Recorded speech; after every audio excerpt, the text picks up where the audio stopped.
guys, we're back for another Dokkan battle video. Today we're gonna go ahead and take a look at this guy right here. This is a Dokkan Awakening for CELZA. Now I don't know exactly why Dokkan is just doing all of this crossover stuff right now. I mean, you know, we know about the hero, stuff that happens at the end of November every year, but like they're just like every unit seemingly tied to that crossover team that was just sitting there dead, like they're giving Awakenings to, like the Super Saiyan 3 Vegetas, the Super Saiyan 2 Trunks, all these Dragon Ball Fusions units, right? Tiencha, Tekka, and Pinich, like they're just going through all of these crossover characters. It does make me wonder, could the 7th anniversary be possibly tied to like the crossover team or something? No way, but I don't know. It definitely does seem very interesting. Now, CELZA here doesn't look too great. I think he should be like a capable option you can run, maybe in some difficult content, but this is definitely not going to be like a mainstay on teams.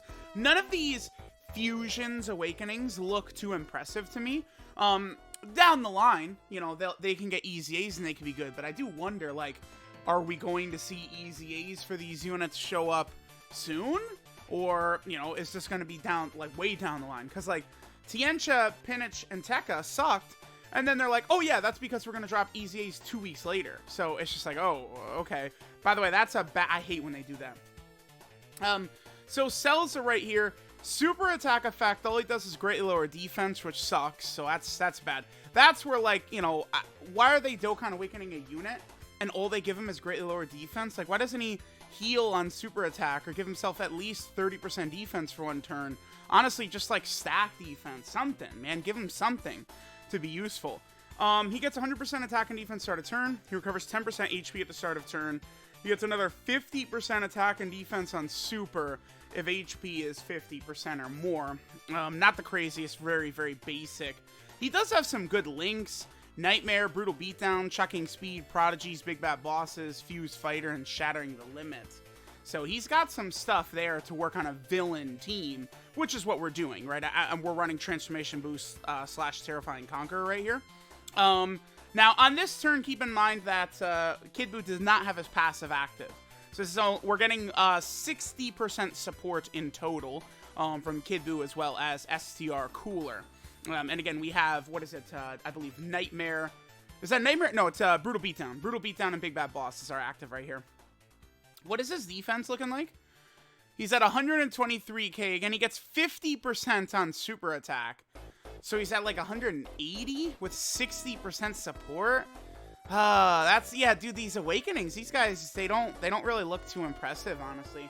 It's kind of sad. Like, like, CELZA is like an interesting, like, 2.52, nothing too crazy.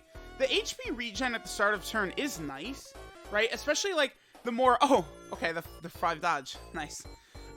Especially, like, if we get a lot, that would have done a lot of damage, too. But especially if we get, like, a lot of characters on the team that can all heal, then healing does become quite powerful, right? You know, we have LR Buhan on the team. You know, maybe we have, like, you know, Transforming Frieza. We, you know, could have CELZA, right? Like, on Transformation Boost, you know, we could run, like, nearly a full healing setup.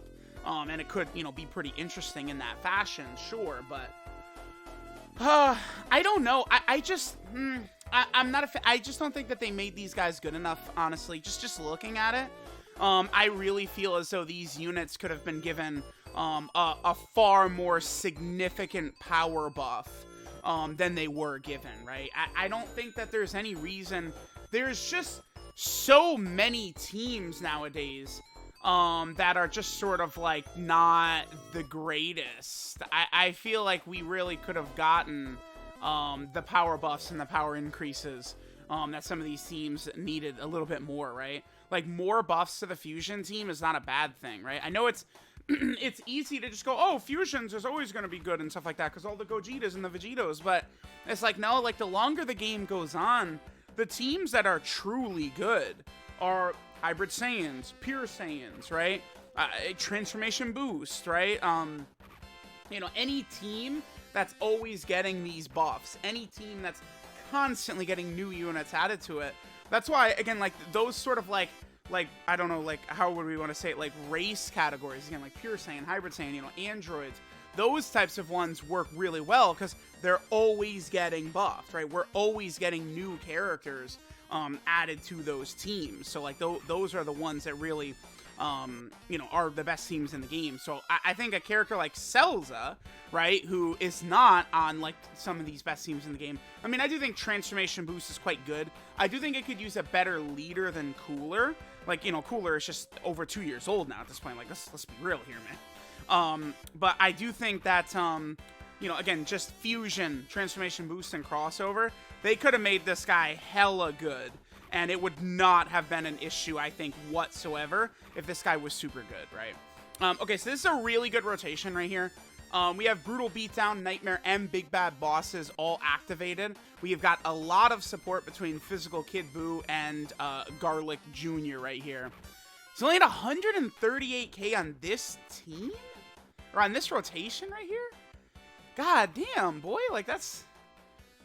Because, okay, Shocking Speed to give 2 key, 5% defense. Prodigy's just an attack link. Fuse Fighter does give attack and defense, but, like, you know, running like a full villain team, right? Obviously, we're not really going to be able to activate Fuse Fighter. I mean, because Super 17 is not on Terrifying Conquerors, right? And Super 17 is not on, whatchamacallit? Super 17 is not on Terrifying Conquerors or Transformation Boost, so it's like, I don't know. I'm going to keep Garlic Jr. around because Physical Kid Buu, he just gets crushed so hard. Let's see what CELZA does right here. It is nice that he did heal 10% HP at the start of turn, but it's just his stats are too low. Let me actually take a look at what his stats are. But like these attack numbers, these defensive numbers, he just simply is not doing enough, right? His numbers are just not high enough for a unit that's releasing in almost 2022. A 3 million attack stat with like just around 200k defense. You know, the heal is good, right? Because it's like his SSR, he had a high chance of additional attack and a high chance of the HP regen. They've made those guaranteed. The HP regen is guaranteed now. And then he gets the additional 50% attack and defense as long as we're above 50% HP. Like, you know, that stuff is cool. Yeah, but like, I don't know. I feel like you guys get what I'm saying, right? Like, it's never... I don't really like any of these excuses, like, oh, you know, it's a banner unit, or it's free to play, or blah, blah, blah, blah, blah. Dude, they could have just made it to where CELZA gets 30% attack and defense, 40% attack and defense, 50% attack and defense per, I don't know, Transformation Boost character or crossover or something like that. You know, restrict him in some fashion, but make him really good. I would much rather they, like, restrict these characters to a certain team or even a certain type of event, right? Maybe give CELZA 80% damage reduction for the first 3 turns or something. I don't know, some shit like that. Give him a clearly defined role, like a clear purpose, a clear event where this character can perform really well. That's what I want from these characters, is give them an actual purpose, an actual place where they could spread their wings and be good. And it's like, I mean, look at these numbers CELZA's putting up. Like, these are not that good, right? And it, you know, this build, like, we're just getting a lot of like units that are supporting and stuff like that around CELZA, and he's just not really looking that impressive, right? So, I mean, I don't know. Let me know what you guys think of CELZA. I think a lot of these fusions, Dokkan Awakenings, are really not that impressive. Like these crossover units. I thought that the Super Saiyan 2 Trunks and the 2 Super Saiyan 3 Vegetas, I thought that they're actually pretty good. I think they're some really solid units, actually. But, like, then I'm looking at these characters, and it's like, well, not really. These guys, I am not really thinking the same thing. I'm not really thinking that these characters are really all that crazy. CELZA and, you know, Cool EZA and these characters. Hey, look at that. He's taking a lot of damage right there, man. Like, I know, you know, maybe I'm overwhelmingly negative, sure, but like these are units that are dead on arrival, right? It's that's the problem. You know, there are so many categories in the game now. So many teams need help that for them to be just dropping characters that are, again, dead on arrival, I just don't think it's smart. I think it's stupid. I would much rather these characters get a little bit more care and love and attention and details put into them than we have seen, right? Let me know what you guys think of Celza. Let me know if I'm being way too hard on him. It's just the thing that really makes me convinced that we're going to see an EZA for him, maybe sooner rather than later, is his super attack effect. All he does is greatly lower defense. Like, that's a joke. Stop it. That tells me that he's, these fusions TWARs are probably getting EZAs within a couple of weeks, but we will see, right? And honestly, like, if you give this guy an EZA, you give him a bit more in every area, right? You know, just a little bit more stats. His stats actually jump up from the EZA themselves. You know, he gets a super attack effect, right? Maybe he gets, like, some extra utility type ability or something like that.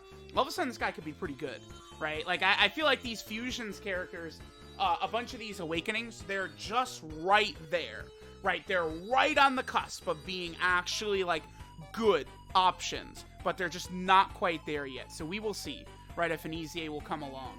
Right now, this guy's definitely runnable, especially, I think, if you run him on a full healing build. That's the way I envision using this unit if I'm going to.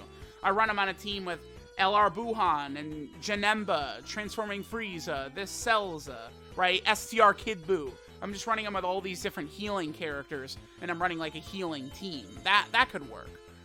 But, like, outside of that, I don't really see myself using this Celza too much, right? So, let me know what you guys think. Thanks for watching, and I'll catch you guys next time.